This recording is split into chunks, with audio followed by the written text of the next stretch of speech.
Hola, bienvenidos a Sin Esperanzas, el show de los cinéfilos cuarentones, en el que un par de señores a los que les gusta la mezcla de Kim Basinger y cine negro los reta a mantenerse despiertos durante los siguientes minutos en los que vamos a parlotear sobre LA Confidential de Curtis Hanson.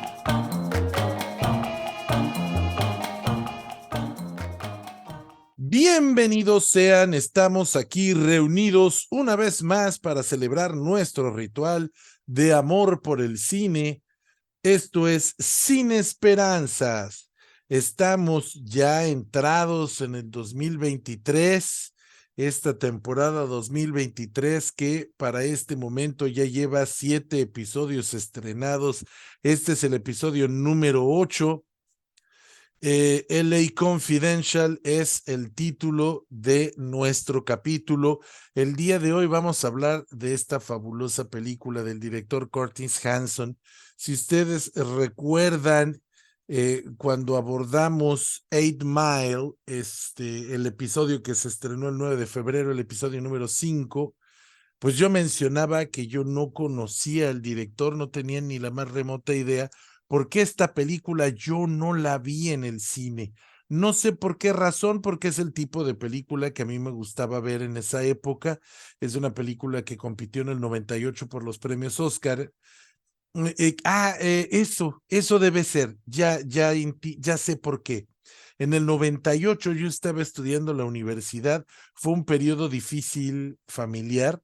Mi papá se tuvo que ir con mi mamá y mi hermana a trabajar a La Paz, Baja California Sur, y yo estaba en Jalapa en calidad de pupilo. Era yo un muchacho ahí que solo estudiaba, no trabajaba, entonces no tenía mucho dinero. Y si iba al cine Pepe, del que ya hemos hablado muchas veces, y ahí fue donde vi Titanic cuando ya tenía como 5 meses de estrenada, y pues esa fue la razón por la que no la pude ver en el cine. La vi muchos años después en video, y es una película que yo aprecio mucho. LA Confidential es una cinta basada en la novela homónima de James Ellroy. James Ellroy, a quien yo solo conozco por las adaptaciones cinematográficas de su obra, es un escritor que ha estado activo desde 1981 y que es asiduo de un género literario que llamamos en la novela negra, el noir, esta novela negra que también impactó al cine. Hay un periodo que le conocemos como el cine negro, digo, hay un género al que conocemos como cine negro, y que tiene una serie de temáticas y de valores recurrentes, particularmente el uso de esta figura que se le llama el antihéroe, es decir, sus protagonistas están siempre navegando en la delgada línea de entre que divide al criminal del héroe, ¿no? Este antihéroe tiene una serie de rasgos que lo hacen falible, una serie de defectos que lo hacen muy humano, y específicamente el tipo de novela negra que hace James Ellroy es uno que llaman el hard-boiled.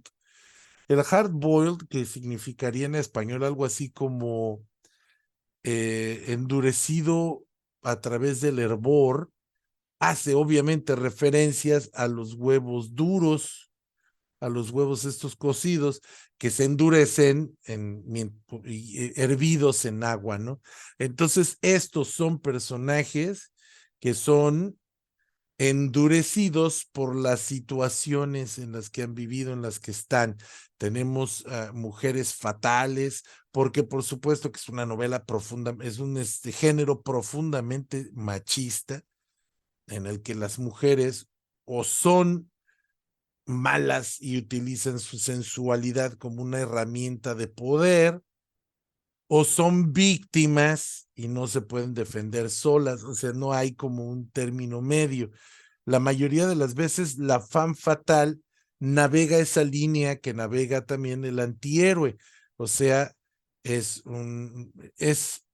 se victimiza como arma, se victimiza como un arma y utiliza su cuerpo y su sensualidad para manipular, para obtener beneficios.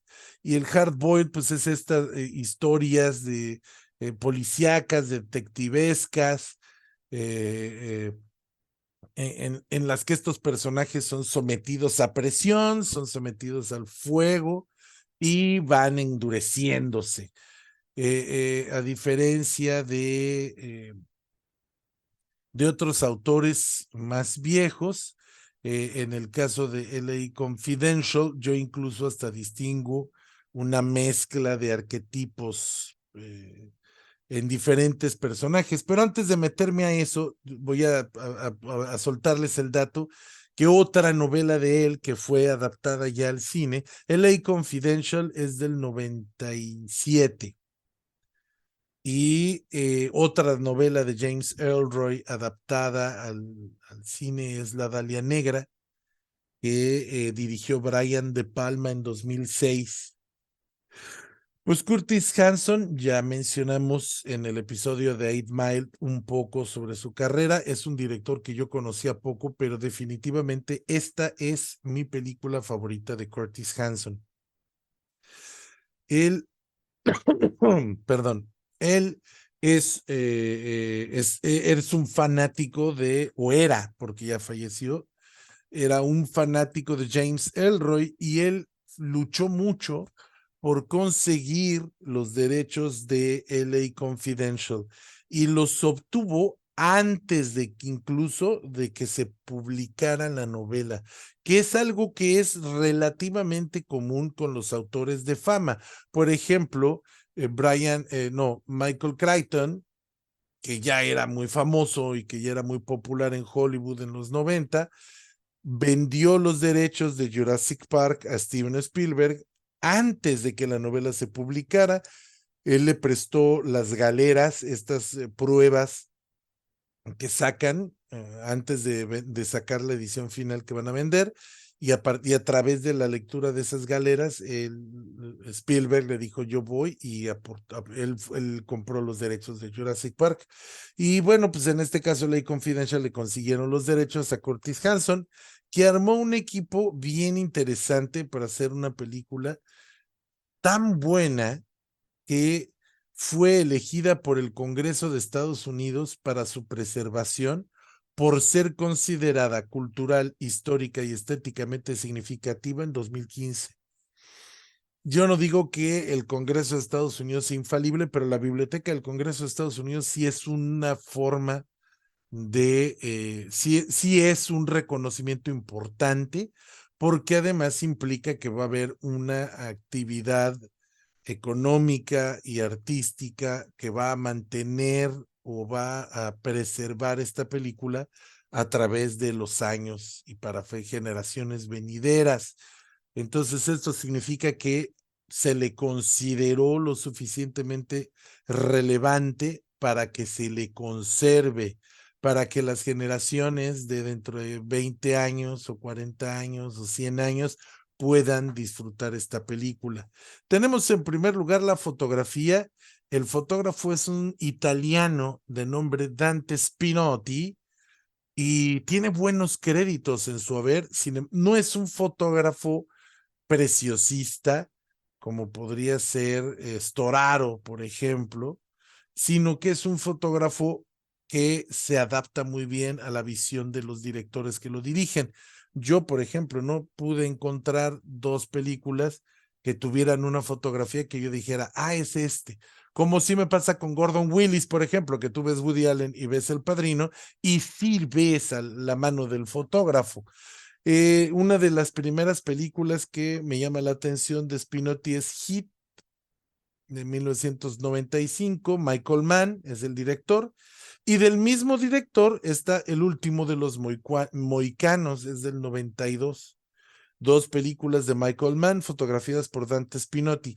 Y me parece que en el rubro de la fotografía, LA Confidential destaca porque sin verse anacrónico, sin recurrir a efectos digitales o sin recurrir a baratijas efectistas, logra transmitir la época en la que se supone que vamos a estar.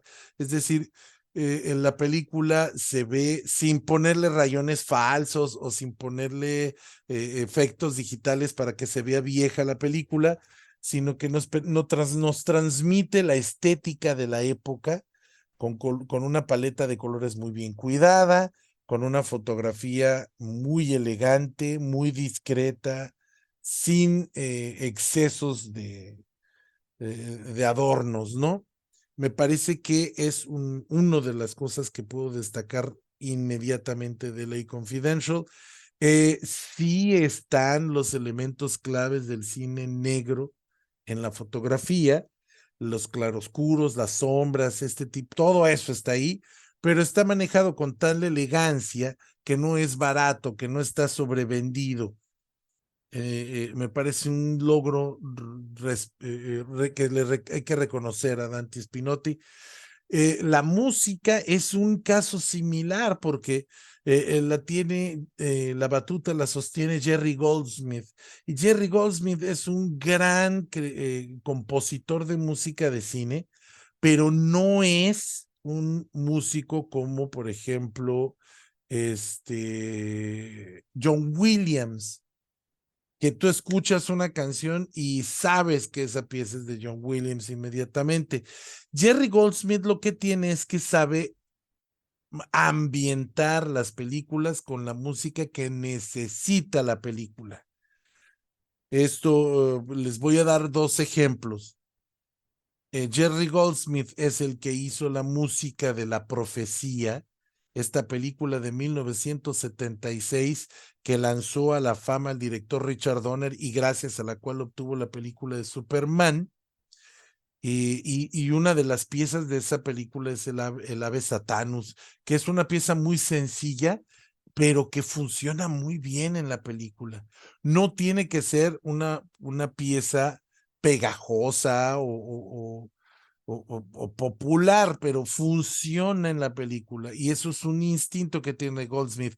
Otro ejemplo de sus bandas sonoras es Poltergeist en 1982 con Toby Hooper. Digo, Toby Hooper la dirige, es una producción de Spielberg y él hace una música heroica, entrañable, bonita. No son piezas tarareables, son piezas que funcionan en la ficción. Tan es así que vi una parodia, hay una escena que parodia Poltergeist en el programa de Family Guy y lo que te hace remitirte inmediatamente a la película Poltergeist es que retoman la música que se utilizó en esa secuencia en particular. No podemos decir que Poltergeist es una película que se recuerde por su banda sonora, como Tiburón, por ejemplo, pero sí es una película que fue apoyada por una banda sonora diseñada con humildad y con intelectualidad. Vaya, si el tema de First Blood de Rambo, que dirigió en el 82 Ted Kotcheff, y que también tenemos programas sobre esa película, por si gustan buscarlo, o Gremlins de Joe Dante 1984. Yo creo que no he mencionado una sola película cuya banda sonora te remita a la una de la otra. O sea, la Gremlins no me remite a First Blood no me repite a Poltergeist y Poltergeist no me remite a The Omen. Es un director que hace música para las películas y que no busca otro protagonismo. Y esto le funciona muy bien a LA Confidential porque es una música que le da personalidad propia. Tú ves la película y no estás pensando en 8 películas diferentes más, que sí me llega a pasar vuelvo otra vez, y no quiere decir que no me guste, solo digo que es un problema que tiene bandas sonoras de, por ejemplo, Superman y Star Wars. cuando yo era niño, se me revolvían en mi cabeza. Hacía yo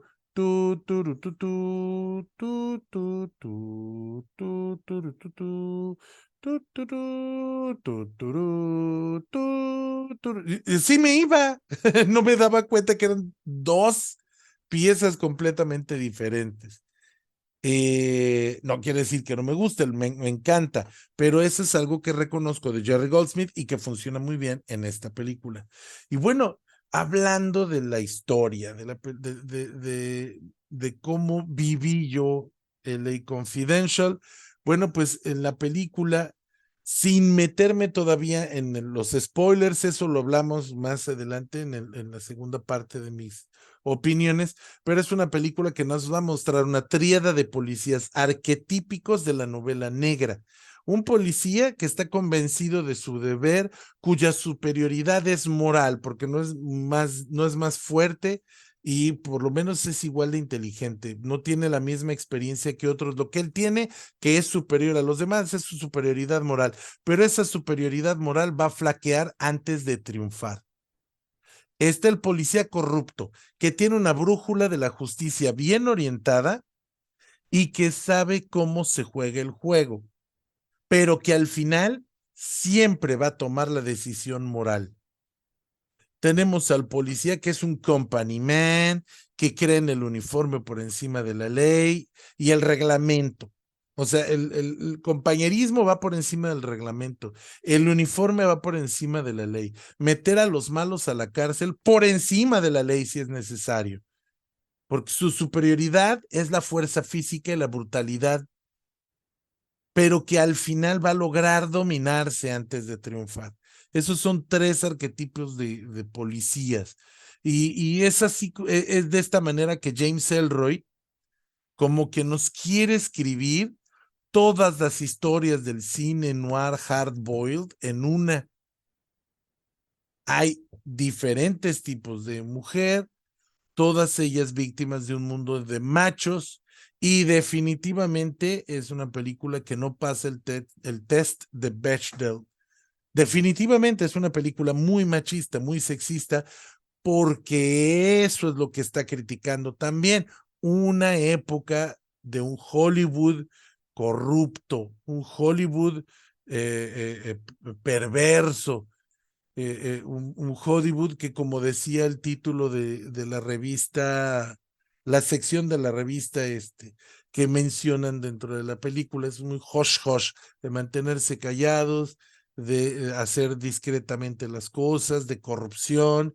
Y bueno, pues hay en esta película dos mujeres fatales y esos son los dos arquetipos. Una que es la víctima, la mujer violentada que no se puede defender sola, y la otra fan fatal es la que utiliza su sensualidad para triunfar, para sobrevivir, para ganar, porque no tiene otra arma para defenderse.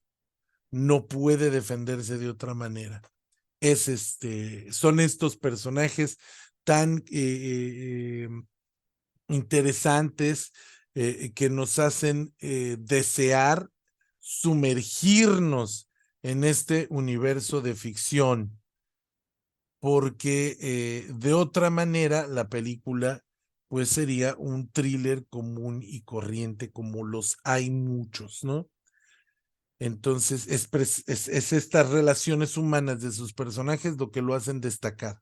¿Tú cómo la viviste, Fernando?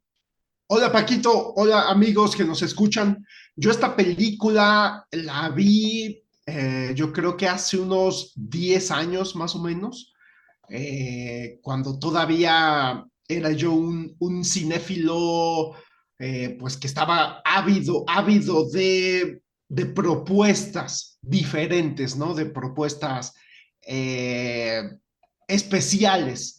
Digo, se supondría que en teoría tendría que ser de por vida, ¿no? Alguien a quien le interesa el cine seriamente, este, pues que esté ávido de propuestas formales interesantes, ¿no? Pero cuando uno es joven, cuando uno está chavo, este, es especialmente interesante ver propuestas audiovisuales pues con un plus.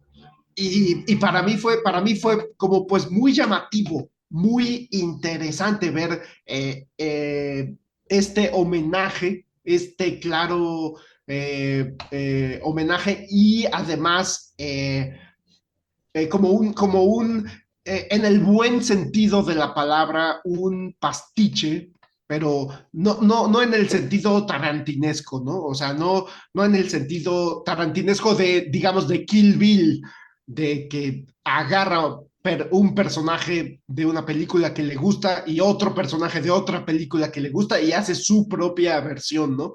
No, digamos que no creo que llegue a tanto, pero sí, como tú bien mencionas, Paquito, la película tiene toda la estética, todo lo visual del cine negro, de este cine que ya nos explicaste en qué consiste esta tendencia que hubo en los años 30, 40, hasta 50 en el cine estadounidense y que los franceses apodaron como film noir, cine negro, ¿no? Y esta película, LA Confidential, me pareció especialmente interesante cuando la vi, porque te maneja, como tú dices, las sombras, los claroscuros, pero a color.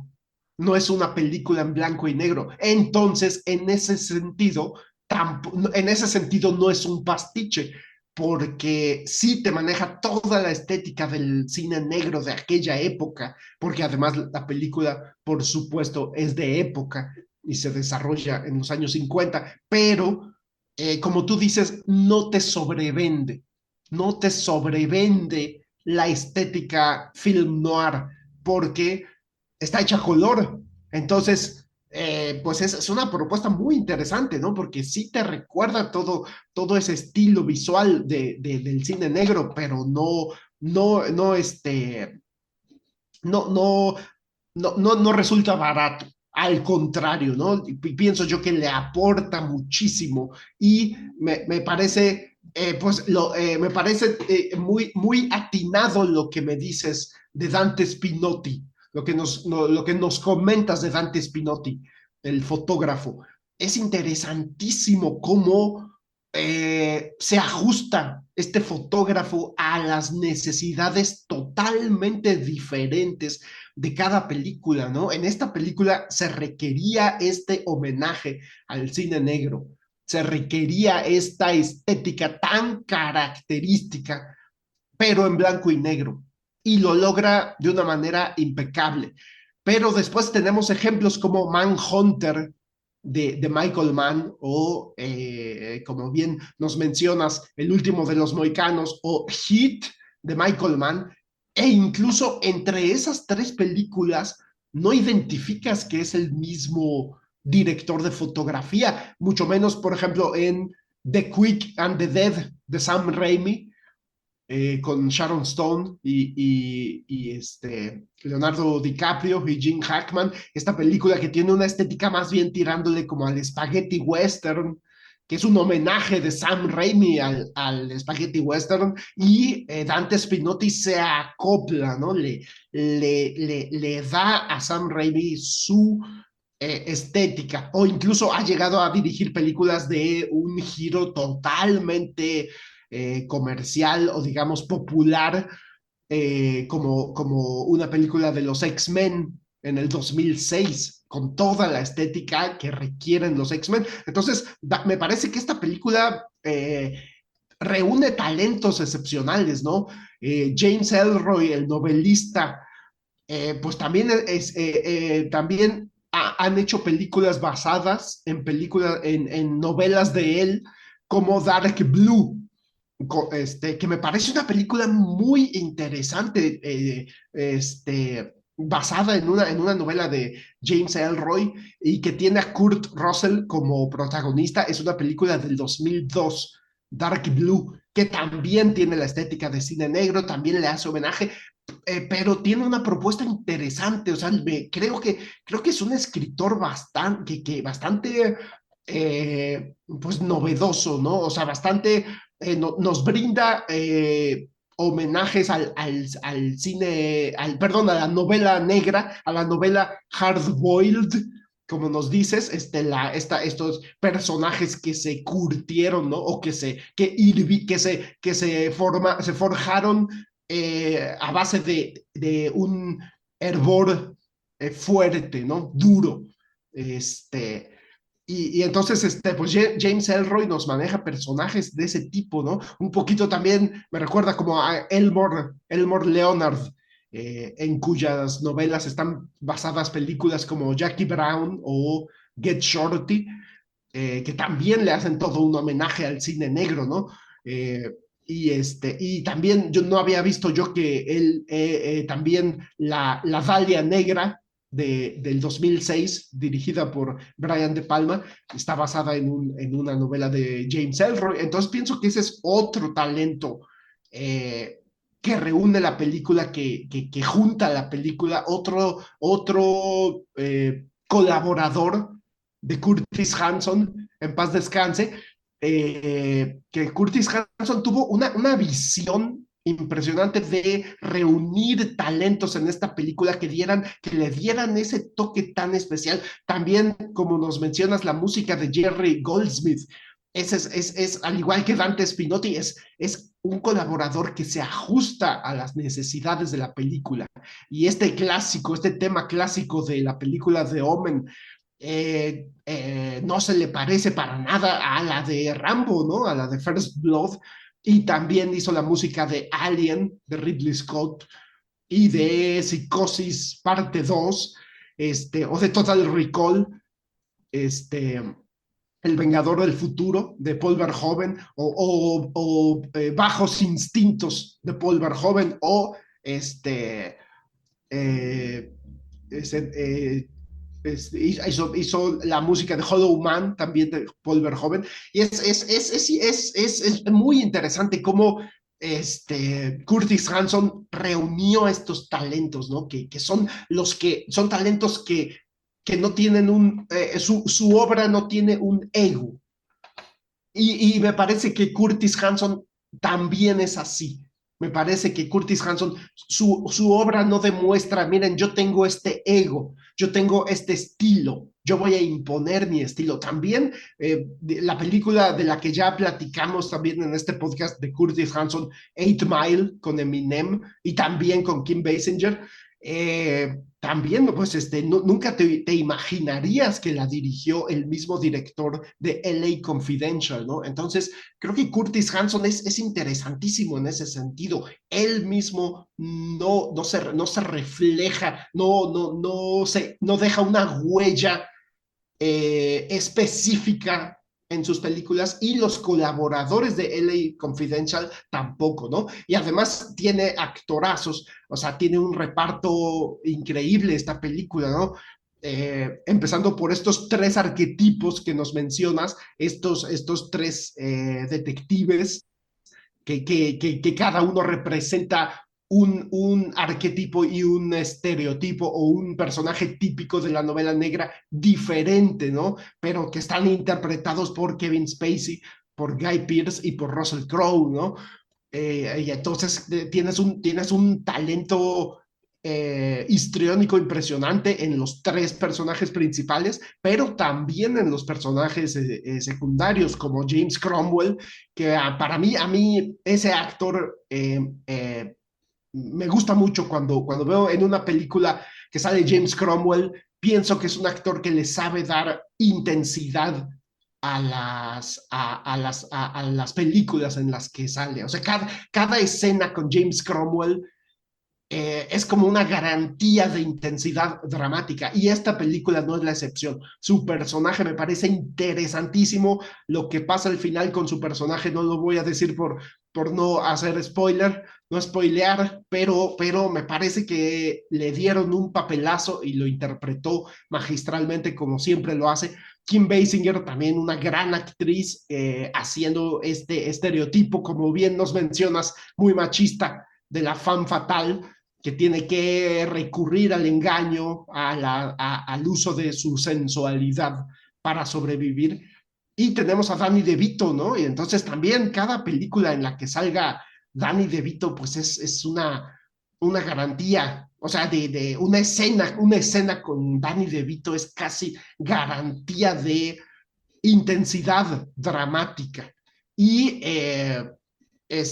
pues a mí me llama la atención que Danny DeVito esté en otras películas que también son pues homenaje al cine negro, ¿no? Como Get Shorty, justamente escrita bueno, basada en una novela de Elmore Leonard, y también me parece interesantísimo que Danny DeVito salió en otras películas, también homenaje al cine negro, ¿no? Como Get Shorty, basada en una novela de Elmore Leonard, y la película Heist, escrita y dirigida ni más ni menos que por David Mamet, otro amante del thriller, otro amante del cine negro, y Danny DeVito hace un papel excepcional en esta película Heist, robo, asalto del 2001 de David Mamet. Entonces pienso que LA Confidential no es ninguna casualidad que la hayan decidido preservar como patrimonio cultural, ¿no? De los Estados Unidos,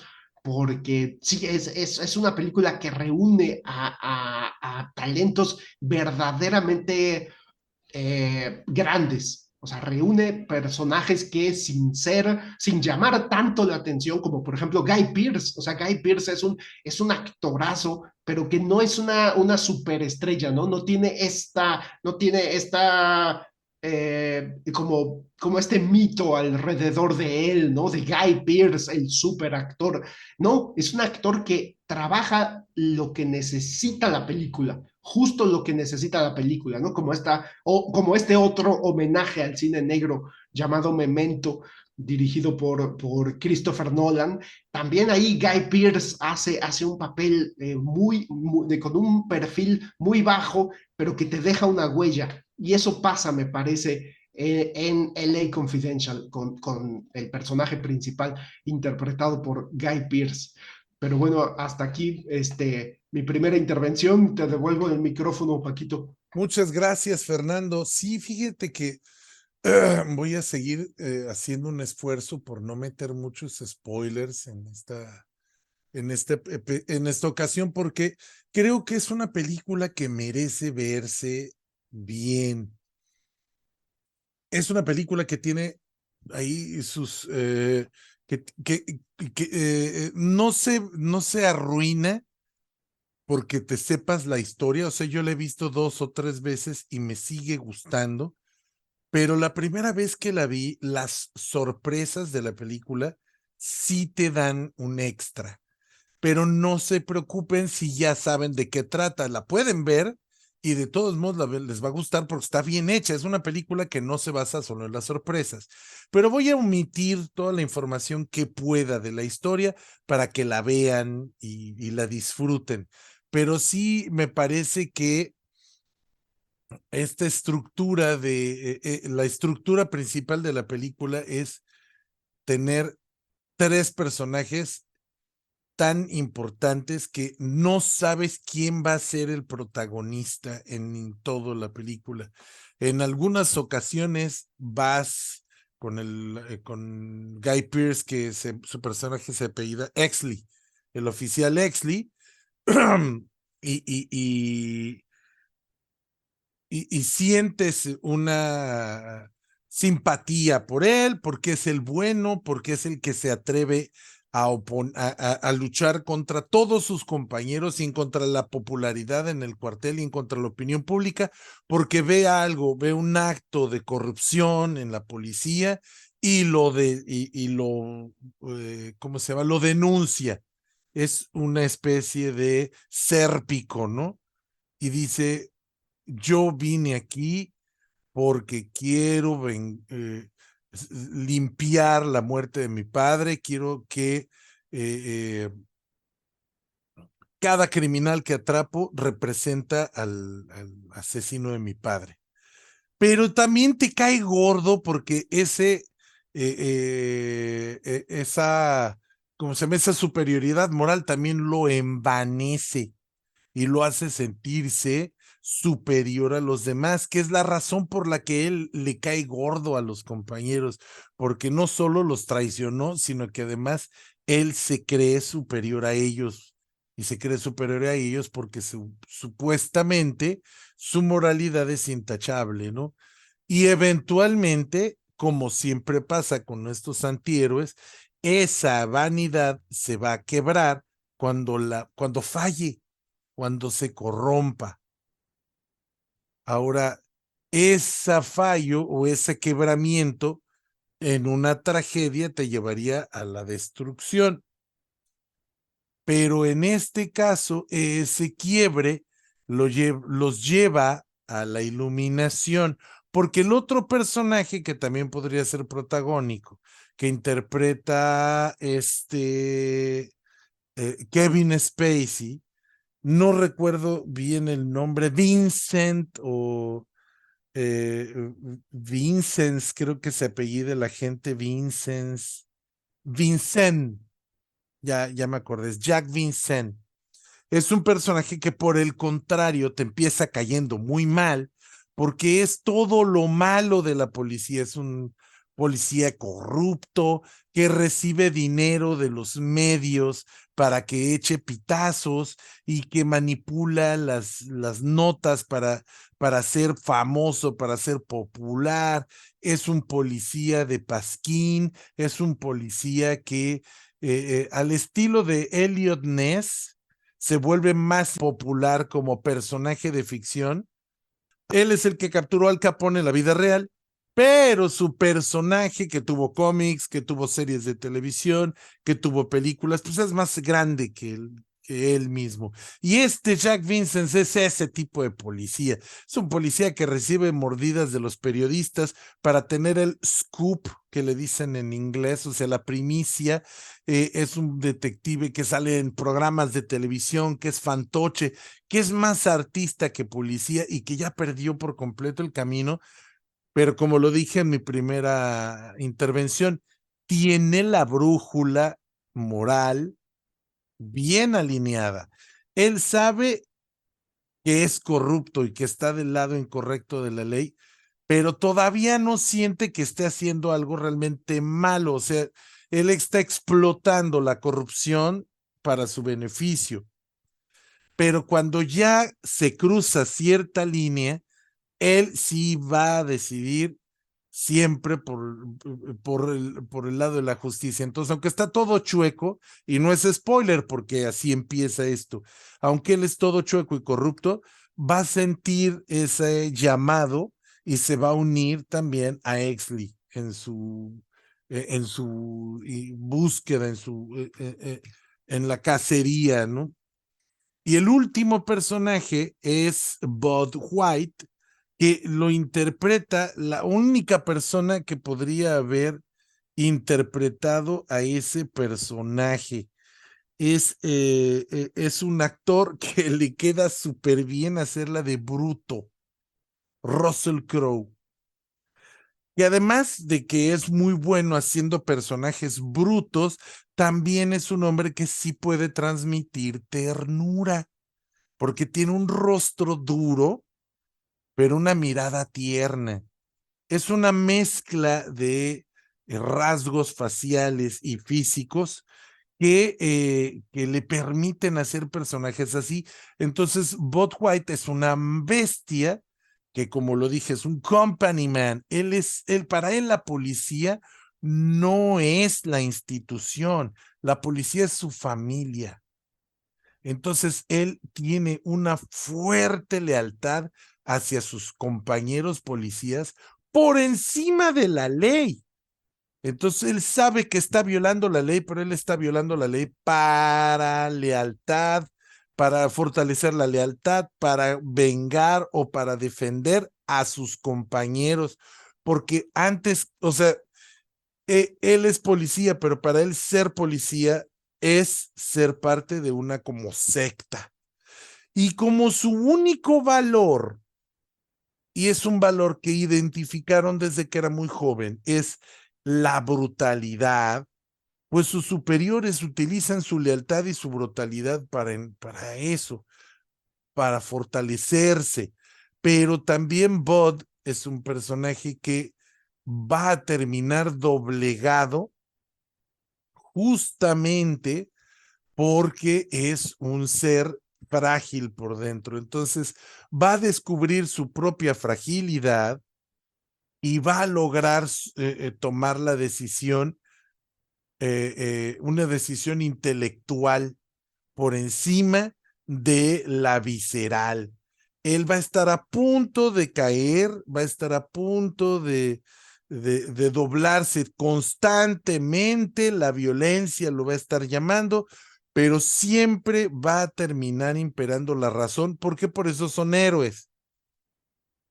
Ahora, ¿cómo estos tres personajes concluyen su viaje? Ese es el chiste de la película, porque los tres tienen metas mutuamente excluyentes, pero tienen objetivos similares. Entonces, ahí es donde voy a evitar los spoilers. Cada quien va a alcanzar el final arquetípico del personaje que representan. Y me parece que no es fácil, no es fácil hacer eso. El escritor logró hacer una maraña lo suficientemente bien hecha para que dentro de ese telaraña dramática, cada cual obtenga su final. Uno va a tener un final de un género y otro de otro. Es que ya casi lo dije, pero eso sí es spoiler, ¿no? Ninguno de los tres les voy a decir en qué termina, porque ese es el chiste de la película, pero cada quien va a tener un final coherente, eso es lo que quería decir, coherente, congruente con el personaje que están interpretando. Es una película de mis favoritas. Tuve la oportunidad de ponérsela a mi esposa hace no mucho. Mi mujer tiene esa maldición de que puede predecir los finales de todas las películas. Pobrecita Carolina, pero se autoespoilea sin saber porque descubre los finales de las películas. Es muy raro lograr sorprenderla. Y esta es una de esas películas que ella no pudo predecir y que en todo momento la tuvo tensa. Otra película que tiene la misma característica es The Thing de John Carpenter. También tenemos episodios sobre ella por si tienen interés en buscarlo. Y entonces es un logro, sí es un logro. Yo sé que ustedes no, a lo mejor no conocen a Carolina, pero créanme, si Carolina se emocionó y no pudo predecir el final, es porque es una historia bien escrita, verdaderamente sorprendente. En fin, es una historia que vale la pena tener en la filmoteca de casa y además le valió el Oscar a Kim Basinger. Creo que es un Oscar bien merecido. Me lamento mucho, platicaba con Fernando afuera de micrófonos, que hayan preferido darle el Oscar a Titanic, una película que me parece que, sin ser mala, es una película bien hecha, carece de valores cinematográficos que sí tiene esta película.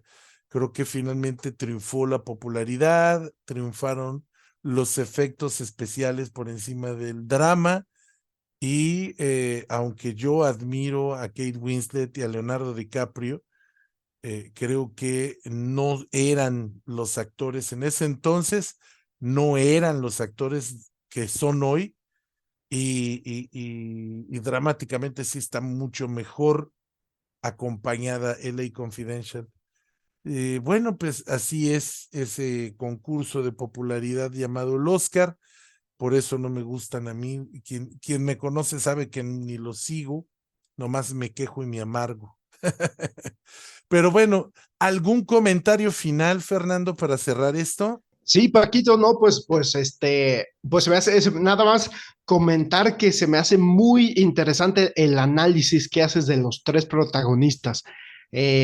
Como bien dices, cada uno representa un estilo de detective, Kevin Spacey es la figura pública, ¿no? El artista, el que le encanta la artisteada y que además es bien corrupto, pero que sí, como tú dices, tiene su brújula moral bien calibrada. Y el personaje de Russell Crowe, ¿no? Que como dices, es como el Boy Scout casi, ¿no? O sea, el niño, es bueno, creo que me parece muy interesante la mezcla que hacen entre el Boy Scout, o sea, el niño bueno, el que está afiliado con la ideología, con la institución que representa, pero al mismo tiempo es un niño malo, porque al mismo tiempo es un bruto, como dices, ¿no? O sea, utiliza la fuerza bruta, de repente si tiene que romper la ley para ejercer la ley, pues lo hace, ¿no? Pero es como el policía institucional. Y Guy Pearce, pues que se me hace que es, a mi parecer, el personaje más complejo de la historia, o por lo menos el personaje cuyo desenlace a mí me parece más sobrecogedor, que tampoco, sí, como bien dices, esta película no es de las que pueda uno explicar fácilmente en qué termina, porque el desarrollo dramático, el entramado, todo esta red de personajes que va tejiendo el guión es impecable. Y entonces, pues sí, al final nos sorprenden con diferentes resoluciones, ¿no? De un thriller. Y como comentario final, quisiera nada más mencionar que otra película que también está basada en una novela de James Ellroy es una película llamada Cop de 1988. Cop es, digamos, la manera, el caló en Estados Unidos para decir, para referirse a los policías.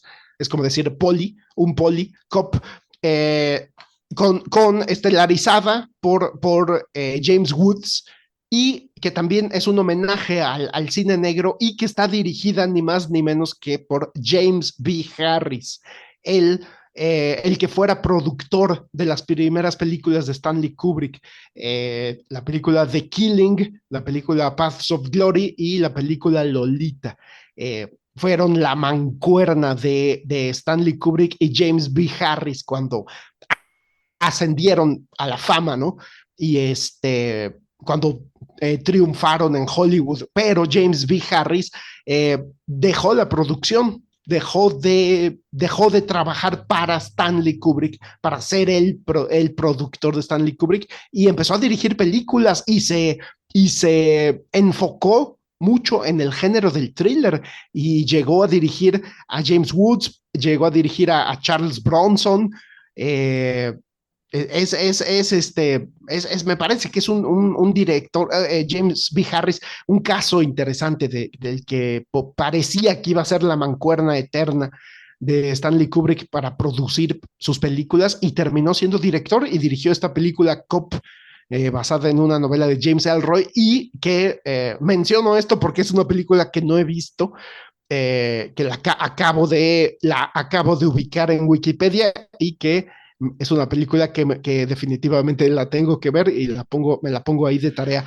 Y esos serían mis comentarios finales, Paquito. Muchas gracias, Fernando. Yo aprovecho este espacio para saludar a los sospechosos comunes, estas personas que han tenido a bien darnos el honor de compartir con ellos durante 40, 50 minutos.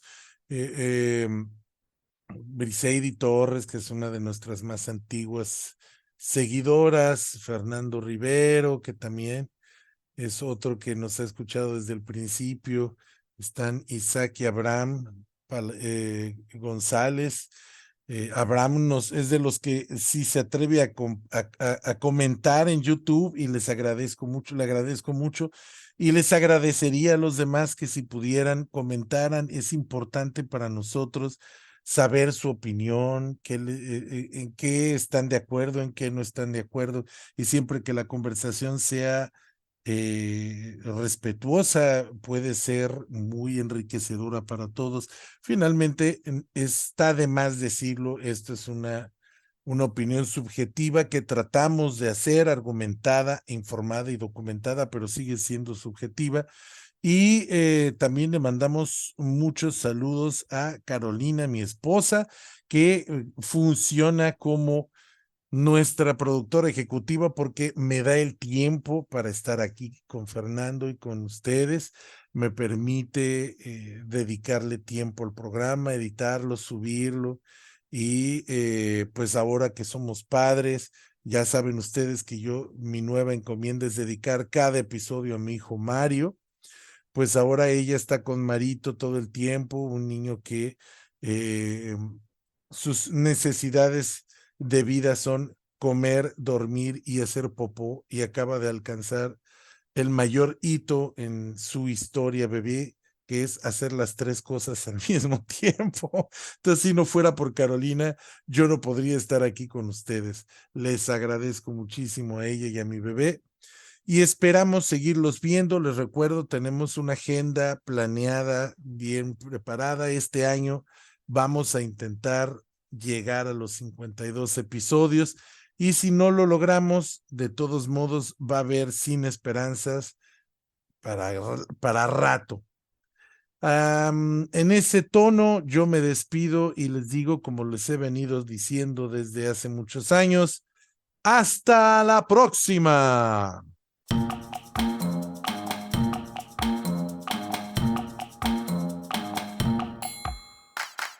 Esto fue Sin Esperanzas, el show de los cinéfilos cuarentones, con Fernando C. Fink y Paquito Rodríguez.